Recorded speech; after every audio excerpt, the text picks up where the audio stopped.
Hi everyone. Very good evening from Board Infinity, and thank you so much for making out time and tuning in on a Sunday evening. So, as you all are aware that the CAT results are out, and everybody would now be stressing about preparing for their upcoming B school interviews.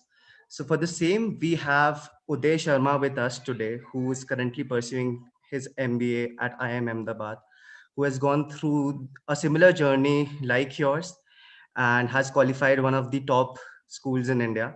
So thank you so much, Uday, for sparing out time from your busy schedule. Not wasting a lot of time, let me give you a brief introduction about Uday. So Uday is currently an MBA student at IIM Ahmedabad for the batch of 2020-22. He pursued his BMS from the reputed college, Shahid Sukhdev College of Business Studies. Pursued his BMS from there of the batch 2017-20. He has also been thoroughly involved in extracurricular activities, served as the president of the college's marketing society, and has interned with reputed organizations like Ogilvy and Oyo. He'll also be interning with Accenture Strategy in the coming summer. So, yeah, Uday. So it's take over the webinar and yeah, please let the people know about your journey. Thank you, Siddharth. Thank you for the really nice intro, and thanks to the Board Infinity team for having me over. And thank you everyone for joining in. Like Siddharth said, I am a PGP one student at IIM Ahmedabad and did my graduation from from Shahid Sukhdev College of Business Studies with a BMS in marketing. Um, I am a fresher and I joined IIM Ahmedabad this year. And to be honest, the journey has been very nice till now. I will talk a little bit about what went on when I was preparing for CAT and the interviews. So I scored a 99.6 percentile in CAT 2019, and thereafter got most of the calls. Was able to convert the one I wanted to, which is IIM Ahmedabad. So about CAT first, okay. So why I decided to do an MBA was for the simple reason that uh, the jobs I wanted out of college were not available to freshers, and the job that I did get was not something that interested me. And I knew that to pursue marketing in the future, I need to broaden my knowledge base, and no other platform than an MBA could do that for me.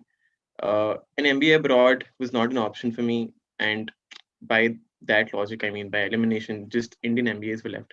And CAT made sense to me, and I wasn't too keen on working right after college. So that's why I decided to prepare for CAT. I enrolled myself in one of the top coachings in Delhi at the start of my second year, but I think that was not very necessary, and I actually started preparing properly for CAT a few months before CAT. So that happened, and amidst all the placements in third year, CAT prep took place. Surely a hectic time for me, uh, but everything went well. And towards the end, it got really stressful when I wasn't really sure whether or not I'm going to do well in the actual exam. Uh, Ended up doing well, and yeah, that was about CAT. I will answer your questions in a lot more detail when you have them. Coming on to the reason we have this webinar, it's for the GD NPIs, right? So we got our CAT results in the first week of January last year, just like this time, and we started getting our calls the next week. And I wasn't really sure how to prepare, despite being enrolled in a coaching center, because a lot of the advice that was given to us was very generic, and I did not feel that I could do a lot of things that they asked us to. So, for example, one of the things was, let's say, reading newspapers. And I am someone who does not like reading newspapers at all. I am not an avid reader for that matter. So, I would just sit and spend 5 hours a day reading newspapers, not being able to gather anything. And that's when I realized that, I need to change my strategy, and that whatever I have been told might not be right. Uh, and that's when I started exploring what all options do I have at hand. And I wish back then that I was able to get like a platform like Board Infinity has right now, to be able to connect to alumni from the institute, from IIM Ahmedabad, who could have guided me better.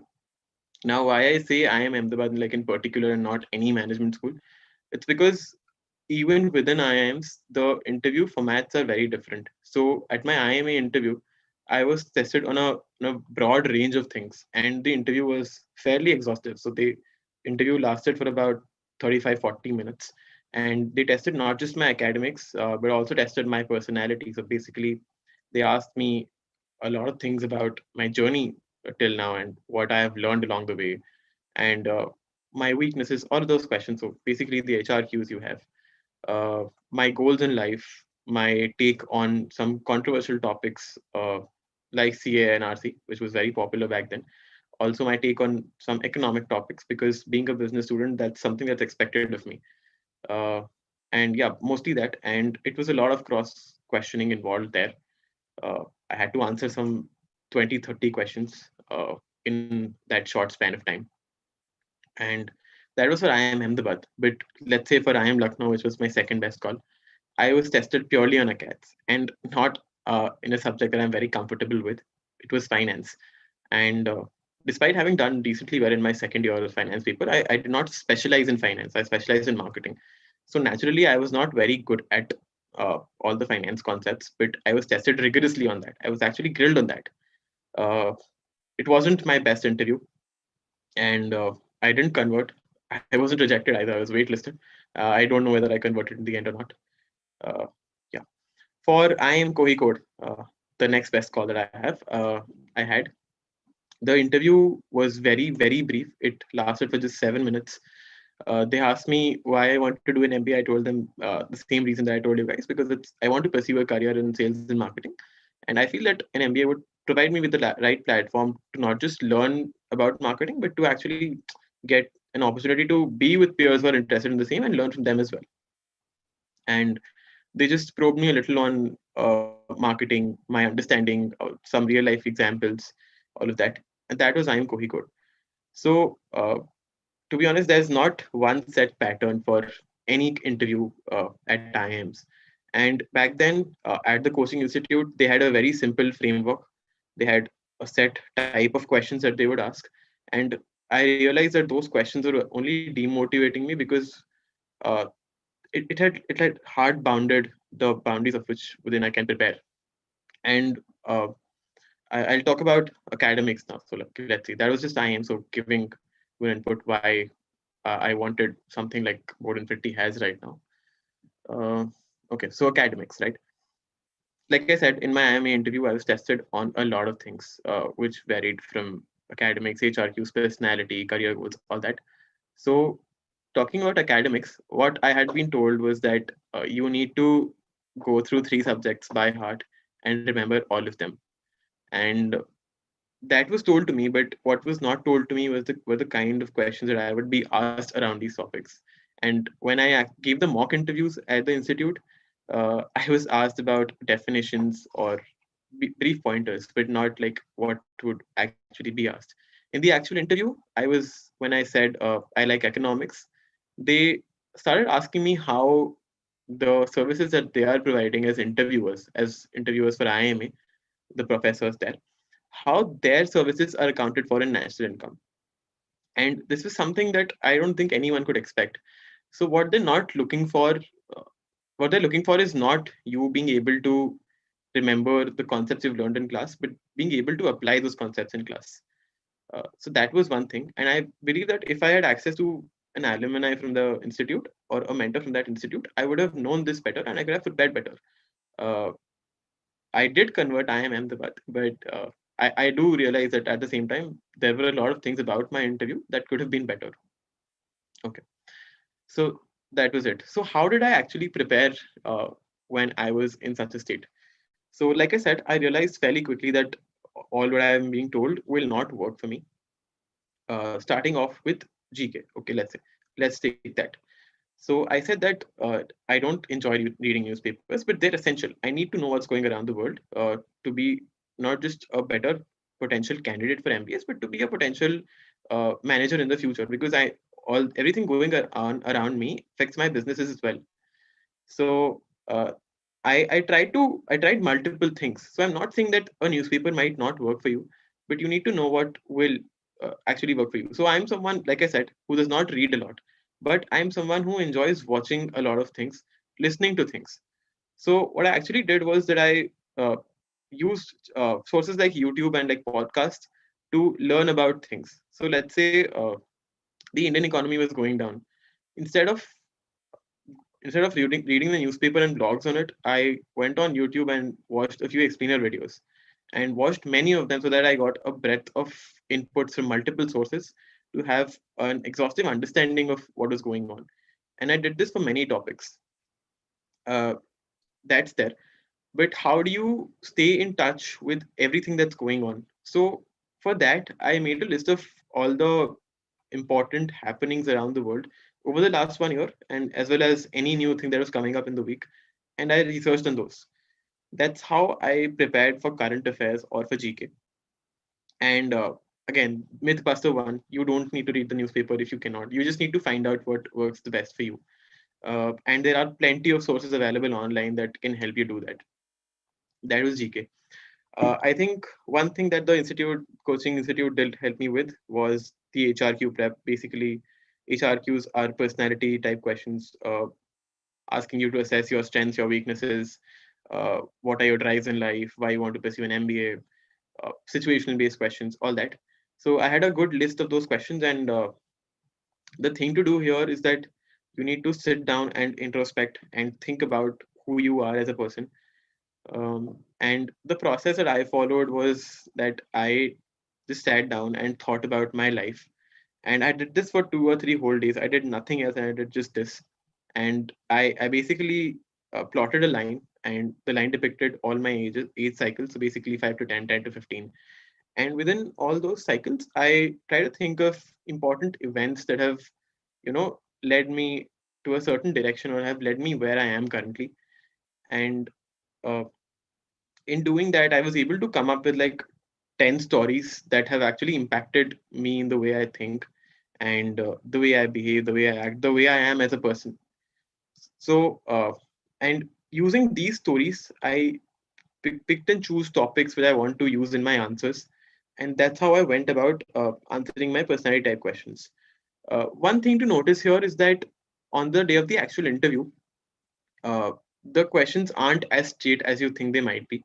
So they might probe you a lot on your questions. So one thing that I used to talk about in my interviews was that how, like, despite liking marketing, I know in the future I want to be an entrepreneur, and this is because I am extremely passionate about food and fitness.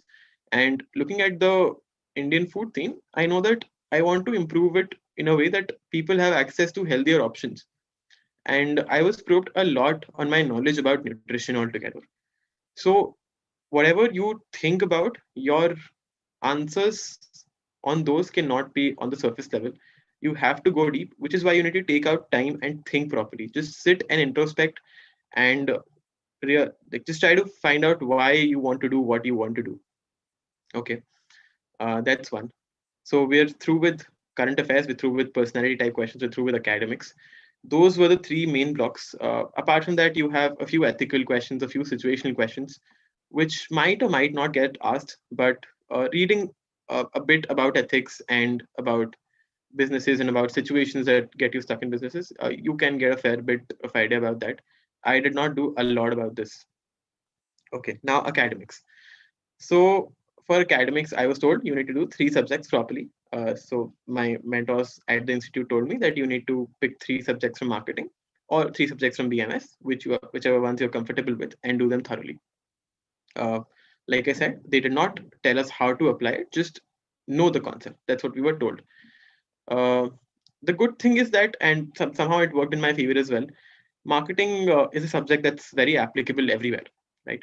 And even while reading the book, there were a lot of examples given to us about brands, about companies, and how they use marketing to, sell their product. And that helped me with marketing. But when it comes to economics, it did not help me as much. Uh, in economics, we have basically 2 broad branches. We have micro and we have macro. And while there is a lot of data available on macro, uh, you have national income, you have all the policies that the government frames. You don't know how exactly micro comes into play. So there's a market structure called oligopoly where we have just a few major players. And back then, I knew about the market structure, but I did not know any real life applications of it. And this is something that I was actually asked in the interview. And I was like taken aback for like 5 seconds, but I came back. I answered that question. I basically talked about the automobile industry in India, let's say 10 years back, and how they competed. Um, and it's something similar for other subjects as well. So another subject that I prepared, which was again within marketing, was consumer behavior, and I also prepared a bit of finance, the parts of it that I liked, uh, and a bit of statistics, a bit of research. That was about academics. Not a lot you can do, but whatever you do, now in hindsight, that I can say that whatever you do, try to learn. Just know where you can apply those concepts, right? Okay, so that's that. Uh, After that, coming to the actual day of the interview, another concept involved in the interview process is the WAT, or the analytical writing test. And it's something a lot of people struggle with, because people believe that you need to have great grammar, you need to have you need to be great at English altogether, and a great writer to be good at writing these reports. But that's not the point of this assessment. The point of this assessment is to judge how critically you can think, right? And the only way you can think about this is take a few topics, just try to jot down points. It does not have to be in perfect English. uh, and you just need to be able to find out logical flaws in the argument. You need to be able to find out points that actually support the argument, and try to take a look at maybe uh, some editorials, some opinion pieces, which will help you understand how to write these type of tests, right? Uh, and even within this, there was a difference between IIM Ahmedabad and the WATs at other institutes. At other institutes, we were given just a one-liner where we had to write about the topic, but at IIM Ahmedabad, we were given a full one-page case, which we had to read, and we had to come up with our pointers to contradict that. So in my case, the case that I got was about uh, how social media is unethical, or how advertising is unethical. And I basically talked about how political advertising is used, and how it's used to sway the opinion of the masses and all that, and how that might not be the best thing to do, because what politicians should be doing is talking about policies and how they can improve lives of people. And those were the arguments that I could come up with against the idea. And yeah, that was it. That was about WAT. And yeah, I think that was mostly what I did throughout the phase of the interviews. If you have any questions that you want me to answer in depth, I'll do that for you. I think the Board Infinity team has shared a few questions with me. I can take those up uh, if that's fine now. With that, Yeah, Uday, you may go forth with it. okay, I'll share my screen.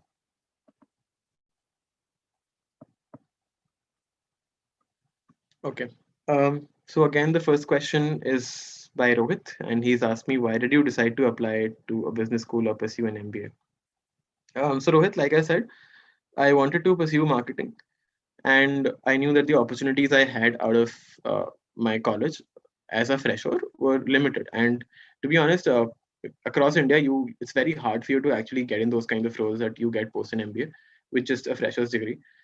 There are a few colleges where these companies come to hire, but the numbers are very less. So unless you're from those colleges, it's very hard to get in there. And I knew that this is what I wanted to do, and an MBA made sense. And the job I had would involve me in doing a lot of data analysis and data entry and making presentations, which was something that did not excite me. And an MBA made sense. And also, I wanted to learn a lot more about marketing, which made sense to me back then. Okay, next question. So, how can one engage on campus at IIM Ahmedabad or any IIM apart from academics? So, this question is by Surbi. So, Surbi, this thing remains the same at most IIMs. What I would like to start off by saying is that academics are very important. Even at IIMs, even if you make it to an IIM, your life is not set. You still need to compete. You still need to do well. So yeah, prioritize academics if you do reach an IIM or any B school for that matter. But what all you can do apart from that? So the first thing is that comes to my mind are case competitions.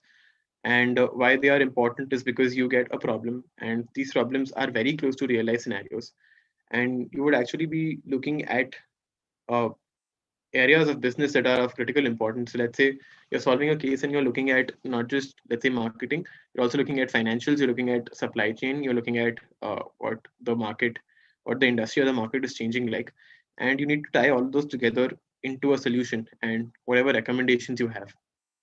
And with a lot of these case competitions, you have a limited number of slides. So for a couple of competitions that I have taken part in, you have just 3 slides, and to put in that much information in just 3 slides, it's really hard. And when you're looking at financials or when you're looking at data, it's also very, very difficult to just present that very simply. So I think case competitions come with a lot of learning, and these learnings are definitely important going forward in a job. uh, Another thing that's about case competitions is the fact that a lot of companies organize these competitions, right? And these competitions are a great way for you to get an internship or an interview opportunity with these organizations. So let's say PNG, for example, Procter and Gamble has a ELP, Emerging Leader Program for first years, wherein you just take a few tests and you are through to their interview round for summer placements, which is again a great thing. And I'm saying this because in summer placements, the shortlisting takes place based on your CV, and not everyone might have a great CV, but these competitions provide you a way to actually get through to those companies, your dream companies. So that's about academics. Other things one can engage on campus. At least at IIM Ahmedabad, I've been involved in a few clubs and cells, and only those which I feel can add meaning. So apart from marketing, I also wanted to explore consulting a little, um, and I wanted to understand what it meant. I joined the consult club at IIM Ahmedabad, and at the consult club, it's they don't teach us about consulting per se, but it's mostly the PGP2s, the second years, who try to help the entire batch prepare for consult placements and also give them clarity about what a job in consulting would entail. And uh, it's a long process. Preparing for consulting interviews is also a long process, and you need someone to support you there. So you're essentially through that club, I'm helping the entire student community in some way or the other. You also have other cells. You have cultural clubs. So essentially, if you like dance, if you like music, if you like theater, you can pursue those things as well. Because I mean, MBA is a stressful journey, an MBA, and these things help you unwind and help you relax. So if you have something like that that you like doing, please go forth and pursue it. There are also cells which are involved in the social sphere. So there are support groups for the LGBTQ community, for the women leaders, for students against sexual harassment, things like that. Things where I felt that I need to be more socially aware and where I need to be more conscious. I joined those for my own learning and essentially how I can help the society at large through those forums. Then you have a few basic forums. So you have FES, you have the alumni relations cell, you have PlaceCom. These are mostly the activities you can engage in, and these are from the perspective of CV value. Apart from that, there's a lot of scope on campuses to engage in sports, and yeah, you can do that as well. And that's mostly about it. I mean, you MBAs do not leave you with a lot of time when you are properly focusing on acads, but these are the things that you can actually engage in. Okay. Oh, so also one more thing to add to this is that if you have a weak CV, according to you, you can try to work on live projects with companies. So live projects are essentially short-term projects, maybe 1 or 2 months, and you are given a very brief part of the problem. And it's I won't say it's exactly close to an internship, but it's similar. And you get to work with the company, you get to learn a bit from them, and it actually helps you a lot. So the Oyo project that's mentioned, the Oyo internship was actually a live project, and I worked on SEO, search engine optimization, and I worked on brand positioning and research for Oyo. So that was a project in my first year, and I think as the first year that gave me a lot of clarity on what I like and what I want to do in the future. So yeah, you can also try to look at live projects on campus. Okay, so the next question: what were your biggest concerns when deciding to pursue an MBA? Um, my biggest concerns, I think I had two of them. One was the fact that I'm a fresher. So being a fresher, know that I am disadvantaged to an extent, and that's not in just the CAT selection process. That's also at B schools, which I only realized after coming to a B school. In the CAT selection process, I think all of us are aware that there are certain weightages is assigned to the amount of work experience you have, and it can actually make or break your chances in an interview.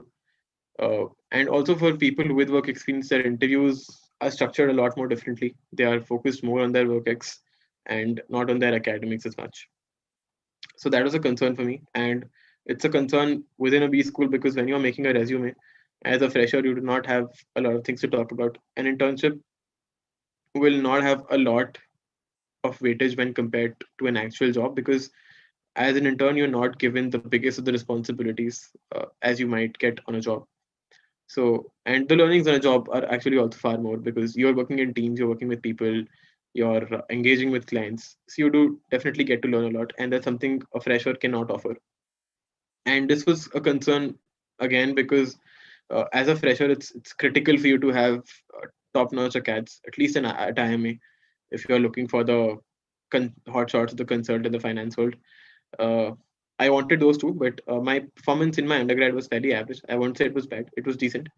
um, and I think that was a concern for me, that would these academics hold me back. uh, the second thing I was concerned about while pursuing an MBA was the academic rigor. So like I said, my acads were pretty average, and that's because I've never been someone who's, like I said, not been an avid reader, so I don't really enjoy like reading books. I try to look at real life examples, I try to do that. And here at IMA and like in your MBA journey, you will have to read a lot.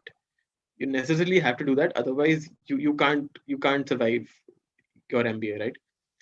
That was a concern for me. That those were mostly my concerns, and I'm still going through these. I still haven't found a solution to this, but let's see how it pans out. I mean, yeah, I'm trying to do what I can. I will be happy to answer if you have any more questions on this. Okay, next question.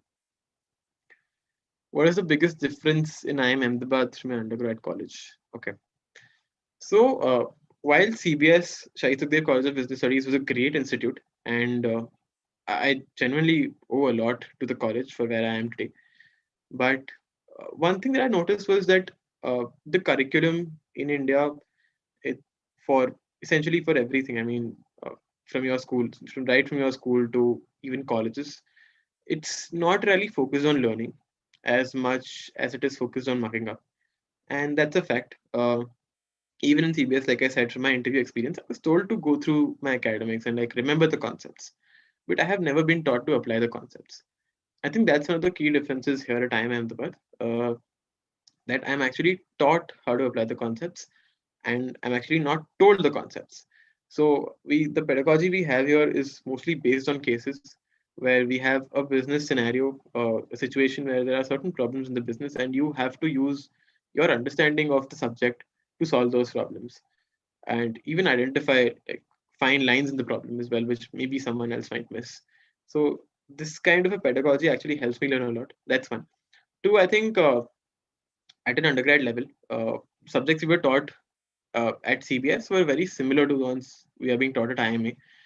But there's a stark difference here. At IMA, there is a very heavy focus on quant in these subjects, and understandably so, because even the practitioners and the researchers, they use a heavy amount of quant.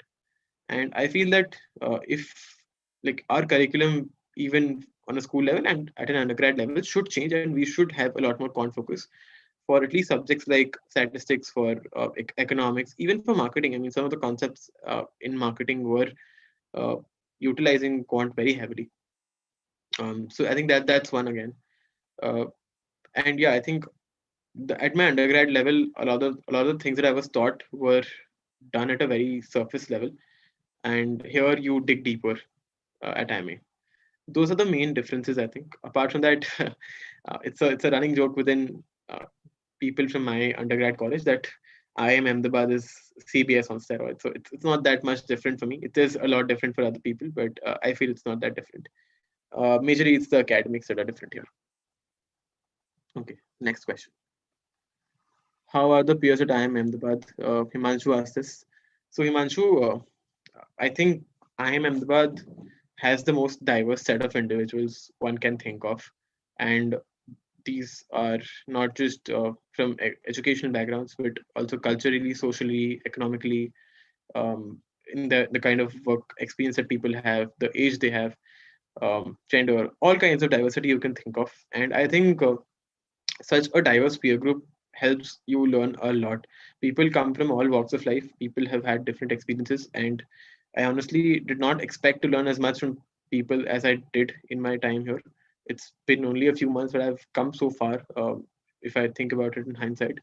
And yeah, definitely the peers at IIM Ahmedabad are definitely the best thing that we have here. Um, and that's one thing to look forward to at most B schools, I think. So I think that's the end of the questions that I had from the team. So that if you, Yeah, yeah. okay. So thank you so much for answering them. We've got a couple of questions over our YouTube chat as well.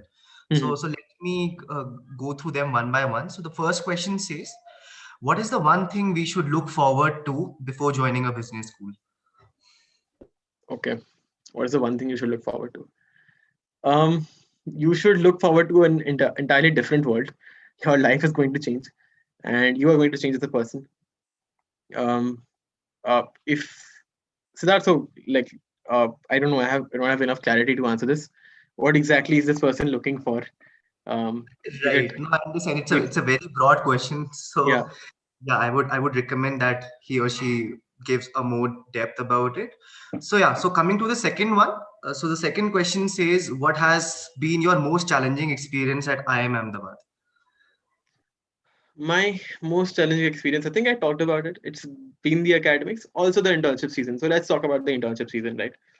So, like I said, I wanted to explore the field of consulting as well.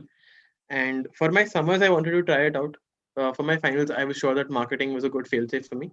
If things won't work out, if I don't like consulting, because after a few years, even in consulting, you can move back to marketing. That's a possibility, right? And I joined the consult club, and it so happens that every year people from consult club are given certain priority in shortlisting. I don't know if it's true, if it's not, but that's the word on campus. And I think getting into the club made me realize that I think it might be a possibility.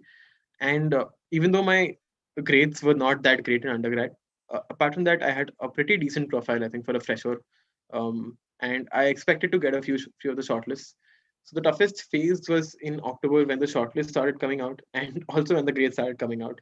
And I was not doing as well as I had expected to in both of them. And it made me realize that I need to be working a lot harder than I have been till now. And it's something I'm still struggling with, at least the academics bit. The internship bit did not get any of the shortlist that I wanted. I got just one consult shortlist.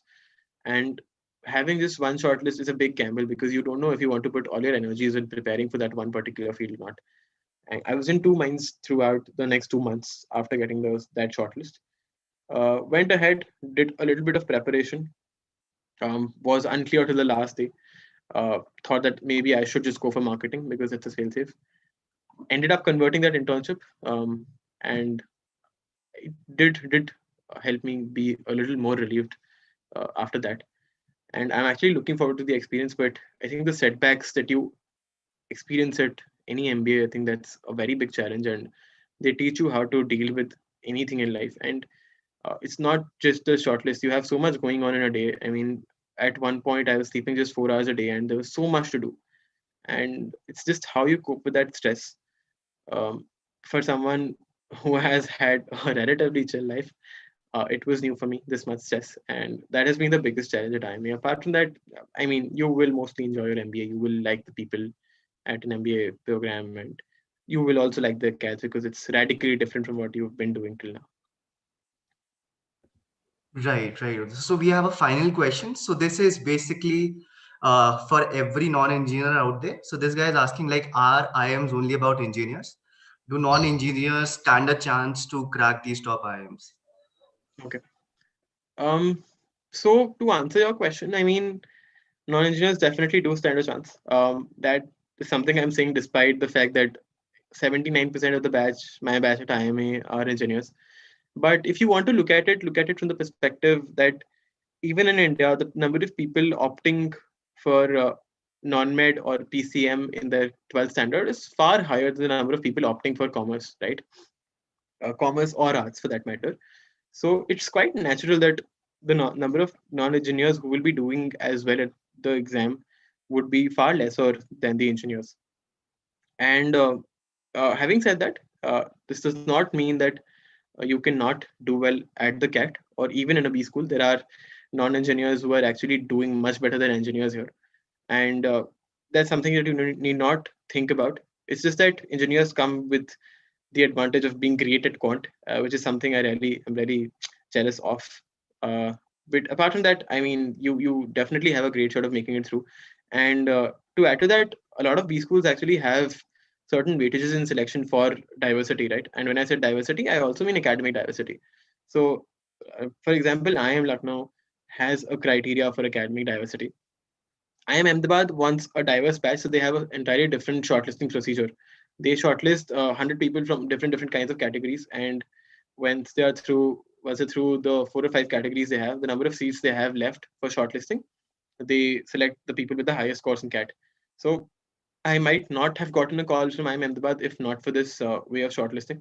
I got a call because I was among the top 100 performers in the commerce and the business field, right? And yeah, I think as a non-engineer, as a fresher, you do stand a chance as long as you get a decent score. So right, Uday, so that was, mostly it from the Q&A side. So yeah, just to summarize and sum up the conversation that we had today with Uday. So, he not only gave insights about IIM Ahmedabad, so thank you for being so exhaustive, wherein you briefed about, if someone is applying for any B school per se, what are the things that she should take note of, and what are the things that one expects out of B school, and how can you utilize your time, the most of your time at a B school. So thank you for doing that, Uday. And just to mention, guys, so we've recently launched this platform, which Uday also mentioned, wherein you can reach out to people like Uday who are at top MBA colleges, because an alumni is the right person to reach out to when you're looking for any interview preparation. So on the chat on YouTube, we have pinned the link to the platforms. You can go and reach out to coaches, book one-on-one sessions with those guys, and get your queries sorted. So yeah, thank you so much for tuning in, everyone.